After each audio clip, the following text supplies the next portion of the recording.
akong pinsan. Namatay siya, binaril siya sa war on drugs si Duterte. Pero hindi kami magalit kay Duterte dahil alam namin na gumagamit ang pinsan namin. Binalingan na, pinapasurinder na, pero anong ginawa? Sige pa rin, hit pa rin. Pasisisi mo pa yung si Duterte, kaya Pilipinas eh. Kaya siya, nasa kalagayan niya ngayon na ganyan. Dahil mahal niya ang Pilipinas. Ako ha, sa totoo lang, may mga kapalit talaga ako mga drug addict. Ilang beses nang nakulong. Grabe. Sa totoo lang, yung lupa namin bininta para mapiyansaan sa ulungan. After 3 months, nakalabas siya. Nabinta yung lupa namin. Pagkalabas niya, after 6 months, nakulong ulit siya. Ilang beses siyang nakulong. Tatlo, at hanggang ngayon nasa kulungan siya. Hanggang ngayon nasa kulungan.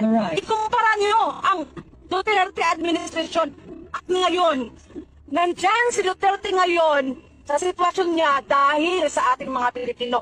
Binaningan na kayo, may tukhang, mag-surrender kayo. Anong ginawa?